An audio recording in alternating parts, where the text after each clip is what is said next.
Hello? Hello, Victoria. Millicent? Is everything all right? Yes. No, I don't know. What's the matter? Nothing is the matter. Can't I just call my sister to see how she is? Sure, you can call me just to see how I'm doing. For the first time ever. Nothing unusual about Dad at all. How is our brother? Michael is fine. Did you know he moved down to Prince Rupert? No. He's been there about a year now. He bought a boat. He takes the tourists out fishing, gives tours of the harbor. Seems like he really likes it. How are Mother and Father? They're fine. They'd like to hear from you. You talk with them often, then? Once or twice a week, usually. In all your conversations, did they ever happen to mention that they aren't our real parents? Did one of them finally call you? What? No! No one called me. Then how did you find out? That it's true? We're adopted? Yes. You, me, and Michael aren't our parents' biological pups. But if they didn't tell you, how did you find out? I didn't actually find out until just now. But several weeks ago, my roommates were watching an old human television show about a husky mother who had to give up her litter for adoption. 3 pups, 1 boy, 2 identical twin girls. I told myself it couldn't possibly be us, but I decided to call you to see if you knew anything. If you've had these suspicions for several weeks, why did you wait so long to call? I've been busy. I'm sorry you had to find out this way. Mom and Dad told Michael and me about this a few years after you moved away. We told them they needed to tell you too, but they made us swear not to mention it to you ourselves. I guess they never got around to it. Typical. I can't believe they never told you. I can. You know, I'm not defending Mom and Dad here, but it's not as if you've gone out of your way to make them think you wanted to hear from them. You're right. It's all my fault. I just have one question I need to ask you. What is it? Do you know anything about our real parents? Nothing. I don't think Mom and Dad know either. You probably know more than we do if you saw a TV show about our birth mother. If that even was our birth mother, it could be just a coincidence. That's a hell of a coincidence. Yes, well, Husko works in mysterious ways. You'd know that if you ever went to church. Shouldn't you at least start by contacting the husky mother you saw on the show? The show has been off the air for years, and all the contact information is out of date. Plus, the mother didn't actually appear on camera, and they didn't use her real name. I guess the plan was to give her real identity to her pups if one of them ever got in touch. Apparently. Sounds like your first step should be to try and contact someone who used to work on that show. See if they can look it up in their files. Yes, I suppose that's what I'll have to do. Are you actually going to do this? Because if you are, I'd like to be kept in the loop. Of course. I'll keep you apprised of anything I find. Is your email still the same? Yes. And Millie? Sorry. Millicent. There's something else. It might be nothing, but you should know all the same. What is it? I don't actually know anything about our birth parents, but a few years ago I heard a rumor. About our birth mother? About our birth father, actually. And about why our birth mother might have wanted to give us up. And, Millicent, if it's true, it's bad. It doesn't sound so bad to me. Did you hear what I just said? Yes. But why don't you repeat it anyway?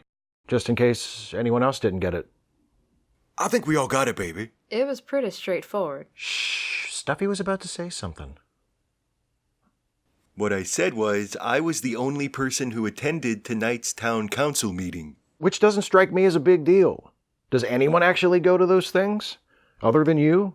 I don't mean I was the only resident to attend the meeting. I mean I was the only person there, period. The mayor, vice mayor, and town council were all completely absent. Lazy fuckers, what do we even pay them for? We don't really pay them at all. They receive only small token salaries. Right there's your problem, baby. Can't expect people to work for free. Yeah, perhaps our local leaders have gone on strike to protest the lack of compensation they receive for the effort they expend in a vain attempt to govern that which cannot be governed. The town charter gives the council the power to pay themselves whatever they want, so I don't think that's it. Could it be the fact that they were all arrested this afternoon? What? Yeah. I get notifications from our local paper so I can laugh snobbishly at how poorly written the stories are. And here's one saying that the mayor, vice mayor, and town council of Sharpsburg were arrested this afternoon and charged with criminal conspiracy and drug trafficking.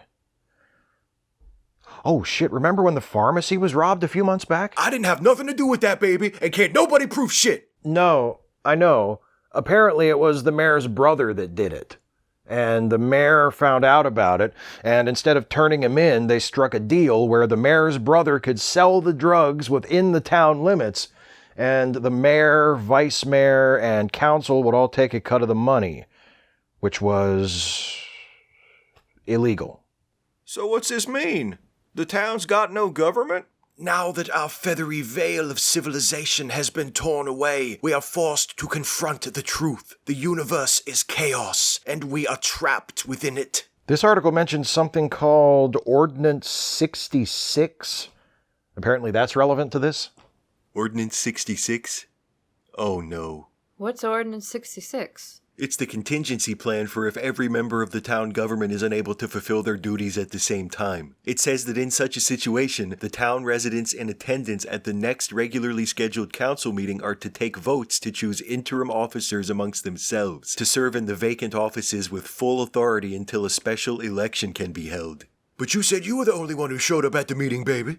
I know. Aye, but if no one else was there, who's to know? I signed the guest book. You blockheaded bastard! So what's this mean? It means that, according to the town charter, until we can schedule an election, I'm the mayor. I'd vote myself a raise if I was you, baby.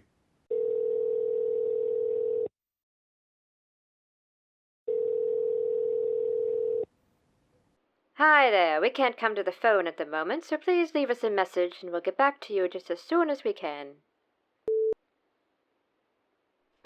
Hello?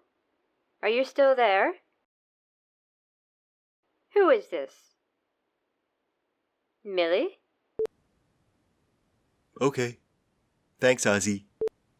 So, Ozzy, the town historian, says that even though I didn't formally vote for myself, the fact that I was the only attendee of the meeting means I am the interim mayor by default. So what's your first order of business, Mr. Mayor? My first order of business is to declare that all of us together right now constitutes an official town meeting.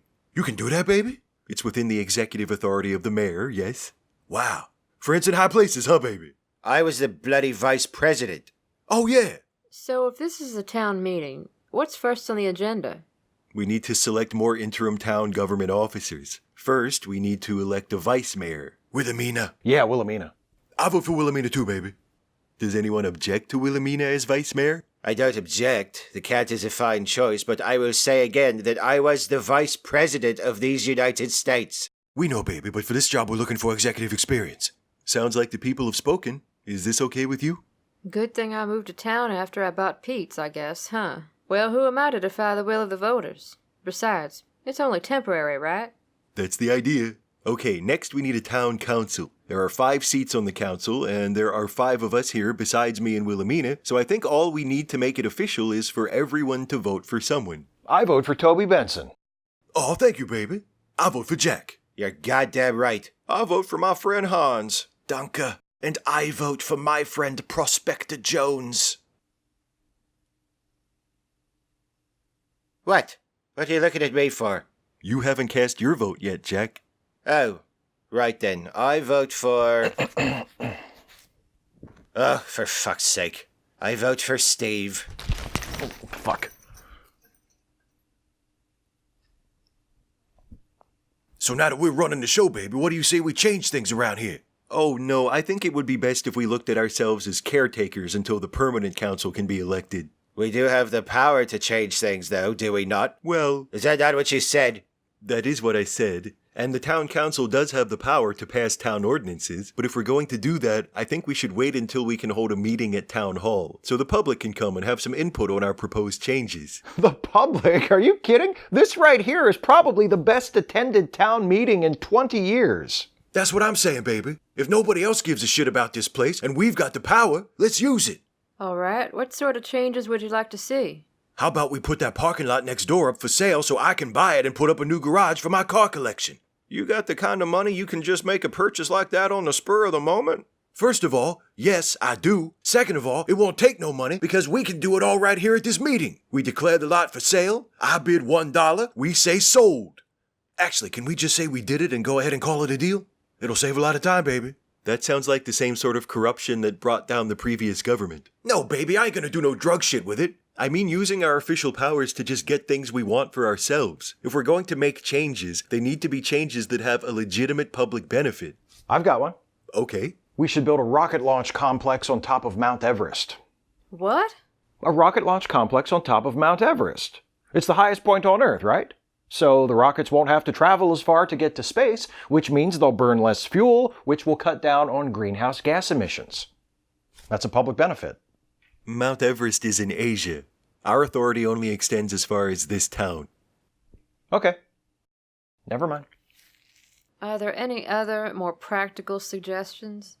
I've got one. I wasn't going to mention it, but since there seems to be more interest in being an activist council than I anticipated, I think we should repeal the second addendum. Oh, Stuffy. These rednecks around here ain't gonna like that, baby. I know, which is why this situation might be our only chance to get rid of it. Somebody want to catch me up on what the second addendum is? The second addendum guarantees residents of Sharpsburg the right to possess specimens of Yersinia pestis. What's that? It is the bacteria that causes the bubonic plague. These people, they move here and they don't even know our laws. Why in the world would anyone need to own a specimen of the bubonic plague? Self-defense, baby. What? It's an amendment to the town charter that was passed in the 1960s. There was a sanitation workers' strike, garbage wasn't picked up for a few weeks, and the town was overrun with rats. The mayor at the time remembered something about rats and the bubonic plague, so the town council legalized it for purposes of pest control. This is the most ridiculous thing I've ever heard. Weren't they afraid that legalizing the plague and encouraging people to infect rats with it would cause a plague outbreak in town? They sure were, which is why they also started adding streptomycin to the water. But couldn't the rats just drink the streptomycin water too? I have so many questions. How can this be real? It's not only real, it's a fundamental civil right to the people of this town of Sharpsburg, and I'll be goddamned if I sit here and let you take it away. Jack, can you give me one reason why any private citizen needs to own a specimen of the bubonic plague? I don't need to give you a reason because it's in the bloody town charter. But it wasn't in the town charter until 50 years ago, so there must have been a reason for it at some point. Stuffy just told you the reason. To keep the hordes of plague-carrying rats at bay. Right, and you also said self-defense. Aye, that's right. So if someone breaks into your house and threatens your life, you can whip out the plague bacteria and run them off? Look, I've never had to use my plague specimen, but I'll tell you this. I sleep a lot easier knowing it's there. You keep plague specimen here? You bet your life I do. Apparently. I didn't know you had a plague specimen, Jack. I got one shortly after I moved here. Why? Because unlike some people, I believe in doing my duty as a citizen. Jack, do you happen to know which town in the United States has had the most diagnosed cases of bubonic plague in the last 50 years? No, I don't. Is it Wilkes-Barre? No. It's Sharpsburg. Don't look at me. I had nothing to do with it. You own bubonic plague. And? I never caused an outbreak. It's not my fault some people in this town don't know how to handle a plague. I'm a responsible plague owner. Jack, there's no such thing as a responsible plague owner. If you were responsible, you wouldn't have a plague specimen in the first place. How do you figure? Having a sample of bubonic plague in your house automatically increases the risk that you or someone else in your house will be infected by the plague. Where'd you get those statistics? I don't need statistics. It's common sense. Oi, you want to talk about common sense? You were saying how Sharpsburg's had all these cases of plague? Well, suppose it wasn't plague. Suppose it was people being run over by cars. Would you be trying to ban cars from the town limits? That's apples and oranges, Jack. Cars have a legitimate, non-lethal function. All that plague bacteria does is kill people. If you outlaw the plague, only outlaws will have the plague. Good. Outlaws and the government research centers who are the only places equipped to have it in the first place. Plague tyranny. That's what you're describing. I'll tell you this. You can pry my plague specimen from out of me cold dead paws. Can I buy that plague off of you, baby? Aye, how much do you want for it? What are you gonna do with it? I'm gonna dunk it in a bucket of bleach, baby. I don't want goddamn black plague in the house any more than the rest of you. Will you take $50 for it, baby? 100. 75. Deal. And you'll vote with the rest of us to repeal the second addendum, Jack? Because altering the town charter requires a unanimous vote. Aye, I'll vote to repeal it. If I don't have a plague specimen, why do I care if anyone else is allowed to have one? Wonderful. Wow, this wound up being a lot easier than I thought it was going to be. Let me guess. Trying to decide what to watch between some depressing dystopian sci-fi series and another 2.5-hour live-action cartoon about equipping humans with superpowers? Actually, due to an extraordinary set of circumstances, Stuffy is now the mayor of Sharpsburg, I'm the vice mayor, and the rest of this bunch is the town council. You weren't here, so we couldn't elect you, Millicent. But the office of town clerk is still open, if you're interested in that. No, I'm not interested in that. I don't care about any of this. I'm going to my room. Oh, all right. Hope everything's okay. None of y'all have ever had fleas, right?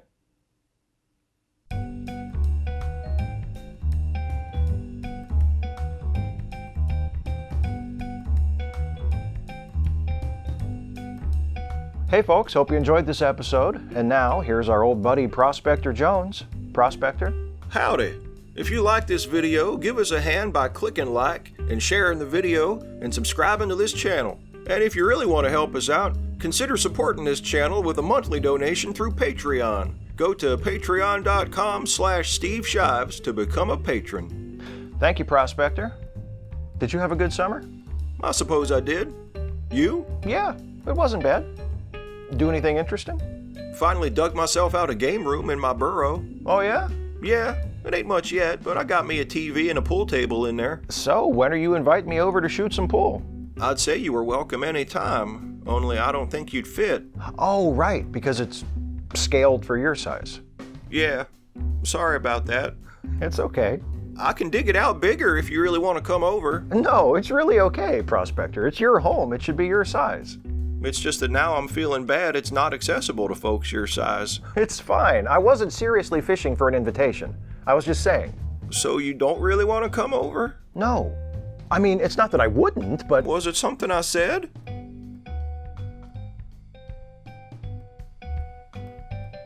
Just tell me what I did wrong.